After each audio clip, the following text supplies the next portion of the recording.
কলকাতায় জালে রাজস্থানের 3 খুনি। আগাম খবর পেয়ে তৎপর কলকাতা পুলিশ।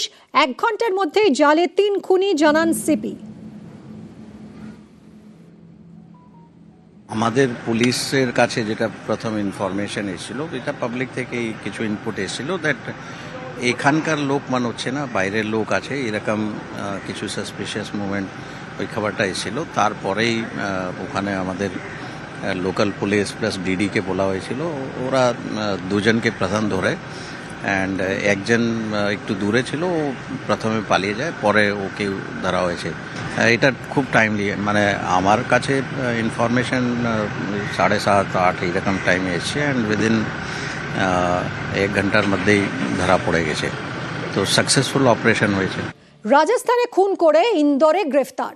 ইন্দোরে পুলিশের জালে চতুর্থ শুটার জুবের আহমেদ।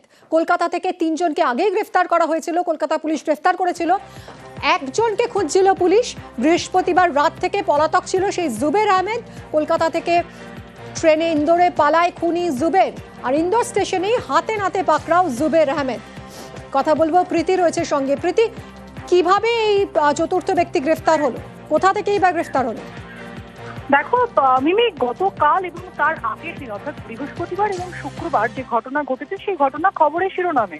অর্থাৎ রাজস্থানের এক ব্যবসায়ীকে খুন করে 4 দুষ্কৃতী তারা কলকাতায় এসে গা ঢাকা দেয় এবং কলকাতায় যখন তাদের টাকা ফুরিয়ে আসে এবং তারপরে সেই টাকার খোঁজে যখন তারা বেরোয়, তার পরবর্তীতে 3 জনকে ফুলবাগান থানার তরফে গ্রেফতার করা হয়।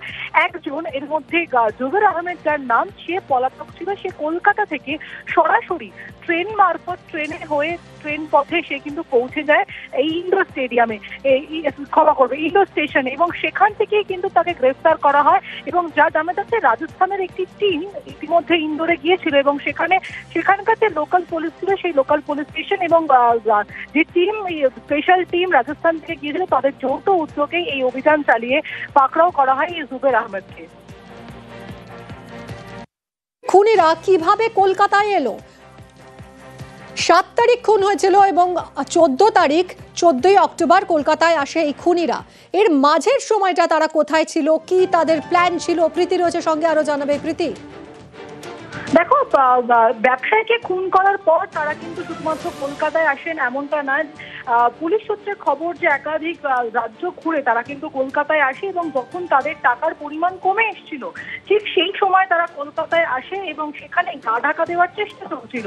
ঠিক বৃহস্পতিবার এমন কোনো এক উদ্যোগ ছিল এমনটাই মনে করছেন গোয়েন্দারা। তারা মনে করছেন যতক্ষণ না পর্যন্ত এই যে 4 জনকে গ্রেফতার করা হয়েছে, সেই 4 জনকে মুখোমুখি বসিয়ে পুরো জিজ্ঞাসাবাদ করা হচ্ছে, কোনো কিছু স্পষ্ট তো বোঝা যাবে না যে কি প্ল্যানিং ছিল, কোন মোটিভে ওই যে বিল্ডিং, সেই বিল্ডিং এ প্রবেশ করেছিল তারা। আমরা জানি যে মিমি, গত পরশুদিন অর্থাৎ বৃহস্পতিবার এক আবাসনের ভেতরে প্রবেশ করে এই 3 খুনি। সেখান থেকে স্থানীয়রা দেখতে পান এবং ফুলবাগান থানায় খবর দিলে তাদের যে বয়ান, সেই বয়ানে অসঙ্গতি পাওয়া যায় এবং সেখান থেকে তাদেরকে গ্রেফতার করা হয়। এই জুবের আহমেদ, সে কিন্তু পুলিশের হাতে ধরা পড়ে না, সে চম্পট দেয় এবং বৃহস্পতিবার সে ট্রেনে করে ইন্দোর স্টেশনে পৌঁছে যায় এবং গোয়েন্দা সূত্রে খবর পেয়ে রাজস্থানের একটি স্পেশাল টিম পৌঁছায় ইন্দোরে। সেখান থেকেই তাকে গ্রেফতার করা হয়। এখন এই যে স্পেশাল টিম রাজস্থান থেকে ইন্দোরে পৌঁছেছিল, তারা জুবের আহমেদকে নিয়ে পৌঁছাচ্ছে রাজস্থানে। সেখানে এই 4 জনকে অর্থাৎ 3 জনকে কলকাতা থেকে যাদেরকে গ্রেফতার করা হয়েছে, তার সঙ্গে জুবের আহমেদকে, এই 4 জনকে মুখোমুখি বসিয়ে জিজ্ঞাসাবাদ করা হবে। এর পিছনে কোনো বড় চক্র ছিল কিনা, পুরো বিষয়টাই কিন্তু এখন তদন্ত সাপেক্ষ। মিমি, ধন্যবাদ প্রীতি।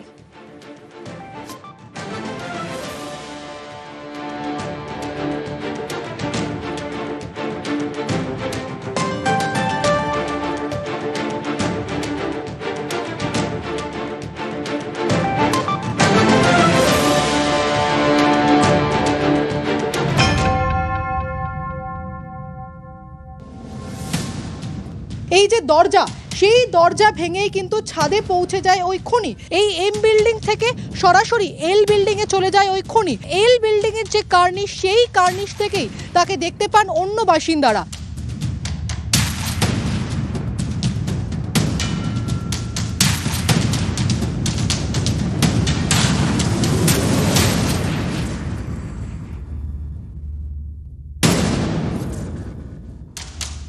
এ যেন কোনো বলিউড সিনেমার দৃশ্য। কলকাতার রাস্তায় অপরাধীকে ধাওয়া করছে পুলিশ। আবাসনে ঢুকে পড়ছে অপরাধী। ছাদ ডিঙিয়ে কার্নিশে লাফ দিয়ে চম্পট, গতিতে পাল্লা দিচ্ছে পুলিশও, শেষমেশ পাকড়াও অপরাধীরা। বৃহস্পতিবার রাতে এমনই দৃশ্য দেখা গিয়েছে সল্টলেকে।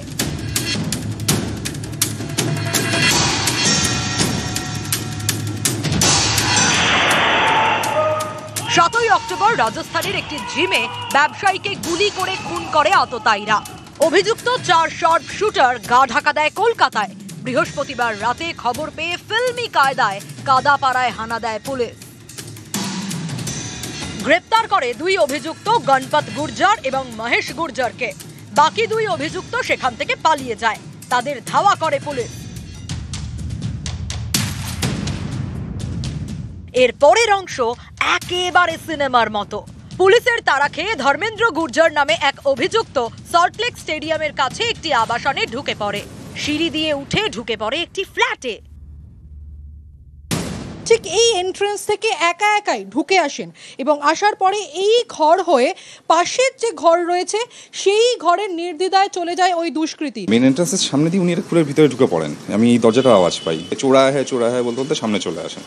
এবার আমি উনি বেসিক্যালি আমার চেয়েও মানে বেশ খানিকটা লম্বা এবং বেশ স্টাউট, ওনাকে দেখে খুব ভালো লাগে না। আমি সঙ্গে সঙ্গে দরজা খুলে বলি আপনি বেরিয়ে যান। বেরিয়েতে যেই চোর বলে চিৎকার করি, উনি সঙ্গে সঙ্গে সিঁড়ি ধরে ছাদের দিকে উঠে যায়। ঘর থেকে বেরিয়ে সোজা ছাদে চলে যায় রাজস্থানের এই দুষ্কৃতী। লাথি মেরে ভেঙে ফেলে ছাদের দরজা।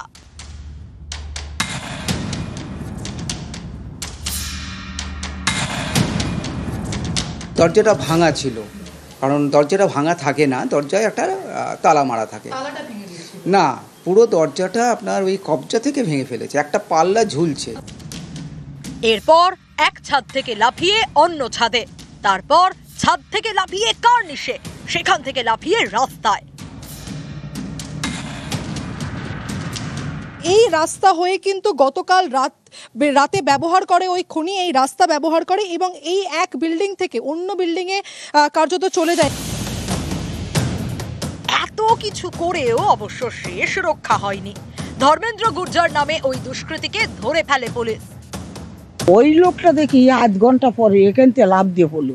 তা আমি এসে বলছি, ও দাদা লাভ দিলে কেন? তা কোনো কথা বললো না আমার সাথে, মানে শুধু চোরের মতো ফালু ফুলু করছে। রাজস্থান থেকে পুলিশের টিম এসেছে ধৃতদের নিয়ে যেতে। इसी के साथ साथ जो ये 4 आरोपी है जो अभी फरार है, चारों ही आरोपी 25,000 का इनाम घोषित किया जा चुका है। রাজস্থানে ব্যবসায়ীকে খুনের নেপথ্যে রয়েছে গোদারা গ্যাং। এই ঘটনায় সেই গ্যাংয়ের বেশ কয়েকজনকে গ্রেফতার করা হয়েছে। অনুপ চক্রবর্তী এবং প্রীতি সাহা, নিউজ 18 বাংলা।